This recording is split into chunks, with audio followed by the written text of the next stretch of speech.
So easy. It's so easy. All I gotta do is use two scriptures and I can debunk poly immediately with two scriptures to let you know what God's plan was for the beginning. And the scriptures is Genesis 2:24 and Malachi 2:15. Oh wait. Welcome back to my channel. This is So Israel, back with another one. We're still going to be talking about polygamy today because people have questions. And let's get to the bottom. Let's answer these questions. All right, let's get into it because I really don't understand what you guys don't understand. It's nothing fruitful about any of the marriages, the polygamous marriages in the Bible. There's nothing fruitful about it. It's not God's plan. God's plan is one woman, one man equals godly children. Okay? That is his plan. Not Lamech's plan. You guys seem to want to follow Lamech's plan and not God's plan. Lamech is the first person in the history of mankind to take on two wives. That's in Genesis 4:19. Read that on your own. In my last video, I really sat there and broke down every single relationship. I'm not going to do that today. We're just going to talk today. But I have another study where I went through every single relationship. We read through the scriptures and we see that it was unfruitful at times. It was like drama, sibling rivalry.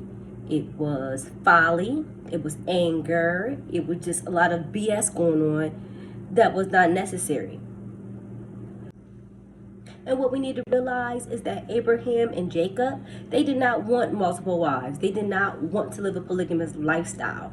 It was forced on them. Sarah took it upon herself to give Hagar to Abram. Abram didn't ask for that.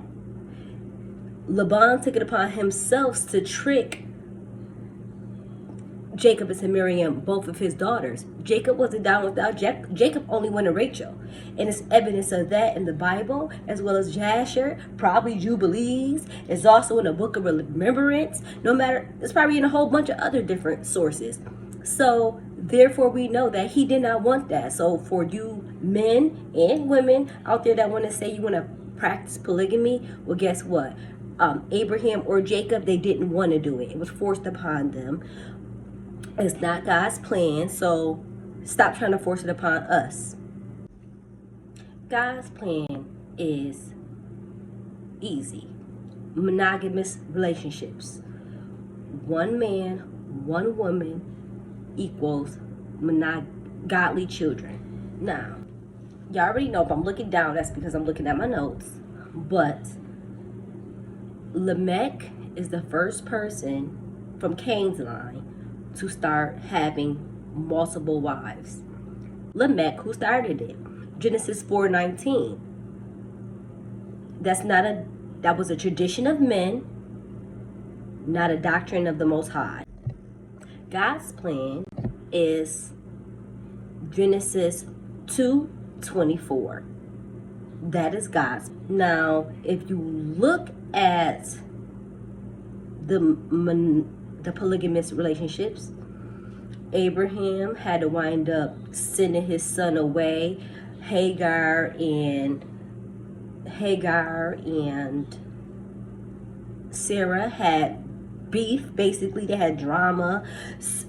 Ishmael didn't like Isaac, and it was all this kind of stuff going on between who was going to get the blessing, and this son had to get kicked out and cast off and all that. Like, it was just too much drama. And then we already know with Jacob.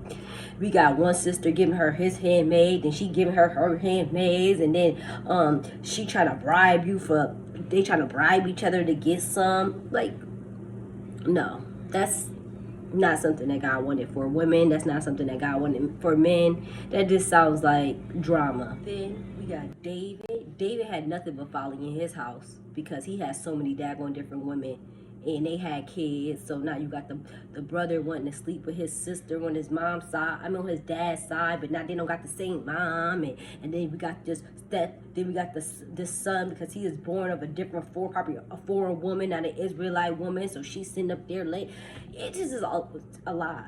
So if you really read these stories, it was nothing fruitful about the relationships. It was nothing fruitful. It was nothing good about these relationships. That's how you know multiple wives is a doctrine of men, not of the Most High. He tolerates it. Same way as we lie. He tolerates us lying. People cheat on their husbands and their wives.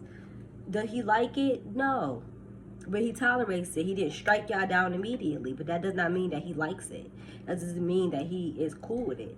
So for the people, men, brothers and sisters that want to look up to these men that had multiple wives and y'all want to be like them so bad, do you know that technically they sinned? And let's read why. We have Leviticus 18:18, which says, "Neither shall thy take a wife to her sister to vex her, to uncover her nakedness, besides the other in her lifetime." So technically, Jacob was not supposed to marry two sisters. He was supposed to marry Leah and Rachel, or he was supposed to marry, well, not really marry, but he was supposed to take Bilhah and Zilpah because they were sisters. So while y'all run your mouth so much, the law, the book says different. All right? The book says different. Now, with all that drama between our forefathers, our foremother and our forefathers, God really had to sit there and make these rules. He shouldn't have to make these rules. Plus, if you just had one wife and then you had sons, everybody just knew the rules that it went to the firstborn, you wouldn't have to make these rules. But being that it was all this folly going on, he even had to make a law so you guys could treat your wives fairly. You shouldn't have more than one wife. But if you did, you're supposed to treat them fairly, which we know that y'all don't. So let's go. And the law is Deuteronomy 21:15-17. They have borne him children, both the beloved and the hated. And if the firstborn son be hers that was hated, then it shall be, when he maketh his sons to inherit that which he hath, that he may not make the son of the beloved firstborn before the son of the hated, which is indeed the firstborn. But he shall acknowledge the son of the hated for the firstborn by giving him a double portion of all that he hath, for he is the beginning of his strength. The first of the firstborn is his. Why should he even have to make all these daggone rules? Just have one wife, one husband, and y'all have godly children. You don't even have to worry about that. It's not hard. Oh, y'all love to throw up King David and King Solomon. Yes, and Abraham, because all of them was kings. They all was kings, don't ever get it twisted. But why does Deuteronomy 17:17, and this was after we became a nation. Why does this say, Deuteronomy 17:17 says, what does it say? It says, Deuteronomy 17, neither shall be multiplied wives to himself, that his heart turn not away, neither shall he greatly multiply to himself silver and gold. We all know that this was talking about kings. You could read the 16 for more clarity. But it clearly says that you're supposed to have one wife, and you're supposed to not multiply himself silver and gold. So technically, David and Solomon transgressed. They did not listen to the law. But y'all want to run and say, David had more than one wife. Solomon had more than one wife. That's like I always say. Number one, you're not them. Number two is that clearly they didn't listen. So what does that tell you? Multiple wives are not a wish of the Most High. It's a wish of man.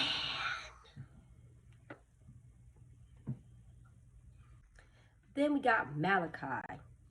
This is the last book before the New Testament in the regular King James Version, not the Apocrypha.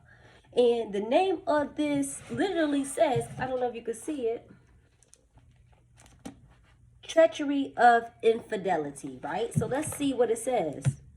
Says, cause you know what the Israelites love to do. Same way right now, like y'all want to lust after other women. Y'all want to say, oh, yeah, women, no, we can have more than one wife. Well, what do you want more than one wife for? Activity. Number one, we're still Number two is that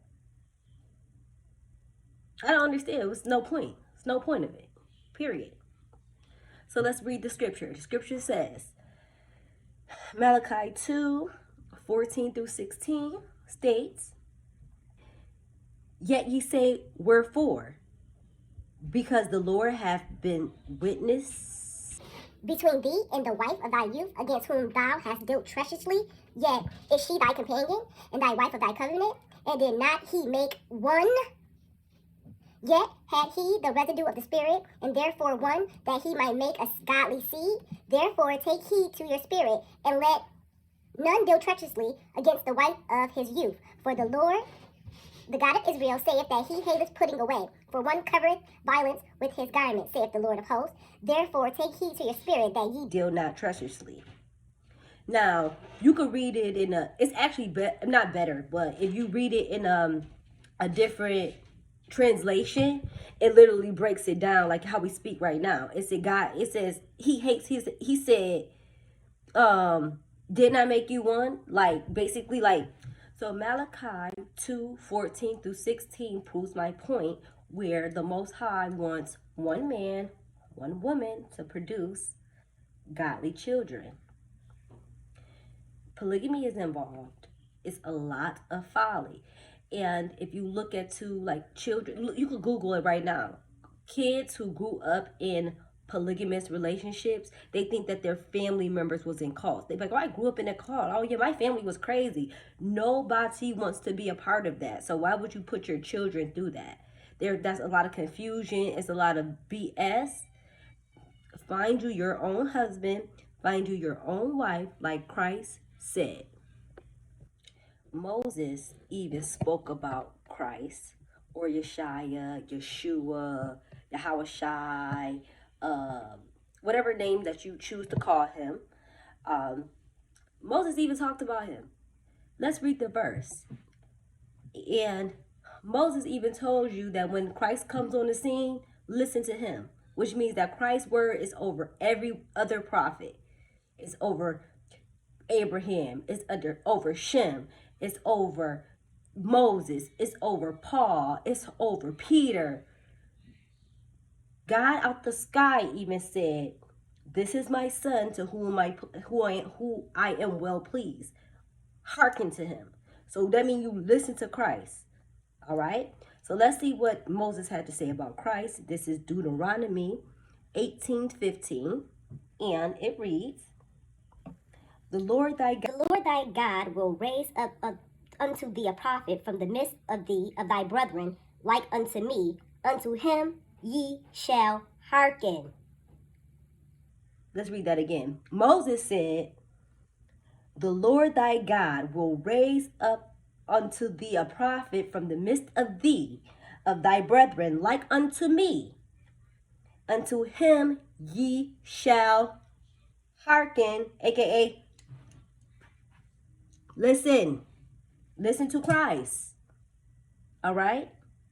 Now, out of all of the relationships, Hagar and Sarah, Rachel and Leah, my girl P and my girl Hannah, David kids sharing, David kids, and they all having different mothers, and all the dramas that caused between the kids, and then we already know about Solomon and his multiple wives. Like, it was good. That's not something that no fruit came out of it. Nothing but destruction actually came out of it. All Solomon kids was wicked. All David kids was wicked except for Solomon, but Solomon kind of turned a little bit, but then he came back righteousness. He said Solomon turned back righteous, but all their kids was wrong. It was bad. I'm not gonna say the kids were bad, but all of the kids were not godly seeds. That's caused why we wind up splitting. Why Israel wind up splitting? Because godly children were not raised because of these polygamous, multiple wives, whatever you want to call it, relationships. Now, let's see what Christ has to say. The Most High said, listen to Christ. Let's see what he has to say about having more than one wife. Christ says, red letters, Mark 10, 6 through 9. I'm going to read it fast. Mark 10, 6 through 9. But from the beginning of the creation, God made them male and female. For this cause shall a man leave his father and mother and cleave to his wife, and they twain shall be one flesh. So then they are no more twain, but one flesh. What therefore God hath joined together, let none, not man, put asunder.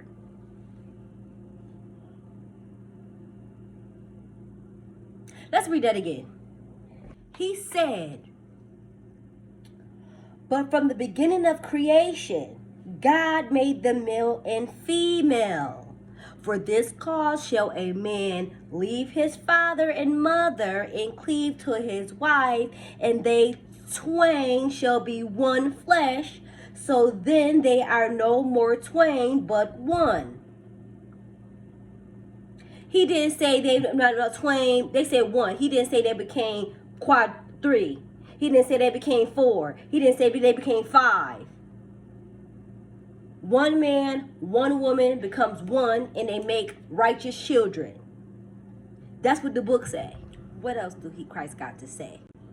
Matthew 19 and 8. And it reads, He saith unto them, Moses, because of the hardness of your heart, suffered you to put away your wives, but from the beginning it was not so. Again, from the beginning it was not so. Christ is trying to get us to realize that a lot of the things that became traditions of men, from the beginning, it was not so. Multiple wives being one. In the beginning, it was not so. It also goes with it. And it also ties to that passage that I read in my last video about from the book of remembrance, that basically says, like, when we meet Christ, in that day, and people who is in polygamous relationships, you're going to feel real dumb. And your kid, when you really figure out who your real partner was supposed to be and who your children was supposed to be. So that, because it basically says something about, like, basically you took another man's wife, or you took somebody else's husband. Like, you took other people's wives. Why are you taking multiple wives where she probably was meant for him? No, he didn't like that. But let's go. Luke 16:18. Whosoever putteth away his wife and marrieth another committeth adultery, and whoever marrieth her that is putteth away from her husband committeth adultery. So yes, probably I call it adultery. So we all know that Christ is above any prophet. He's above Abraham. He's above Moses. He's above Peter and them. He's above everybody. What did God say? God said in Matthew 17, verse 5. While he yet spoke, behold, a bright cloud overshadowed them, and behold, a voice out of the cloud which said, This is my beloved Son, in whom I am well pleased. Hear him. Moses told you in Deuteronomy 18:15 to hearken into the one that's to come. And then when he was born and he was alive walking around in the streets, God said that this is my beloved Son, in whom I am well pleased. Do I have to say any more? I think not. Last but not least, let's go. People try to use Isaiah 4, 1 through 4 to basically try to say, like, oh yeah, in the last day or whatever like that, we're going to be having multiple wives. Either they're saying it's going to be like in the end times, like during the tribulation time, or they be saying like during the millennium period or whatever in the kingdom that people going to be having multiple wives. But it's plenty of scriptures that talks against that. That's not true. No, guess what? No. Number one, we won't even be married when we're in the kingdom. We're going to be doing whatever our heavenly jobs are. We're going to be doing that in the kingdom. As scriptures on that. Number two, the only person that's going to be a husband and a bridegroom is Christ, and the only person that's going to be a wife and a bride and a wife is the church or the righteous people. That is the only people that's going to be married. So what are you talking about? humans, people are not going to be marrying people. None of that stuff is not going to be going on in the kingdom. And it definitely ain't. Who going to be thinking about that in the last days when we getting bombed and all type of crazy stuff? Ain't nobody going to be thinking about trying to have no kids. Well, I hope you're not. But hey, you never know. You know what? Let's just explore, because I know that, let's see what's going to happen in the last days per Christ. And then we're also going to read the scriptures that people try to say, so you can know what to look out against when they try to play you. Everything that I'm saying today debunks what any man tries to tell you, because the ultimate clue is, guess what? Poly is a tradition of men, and it's not of God. I'm not saying he didn't tolerate it, but that's not something that he wants for his people. So, all right, so let's just go through it real quick, what they be saying, what they be trying to say.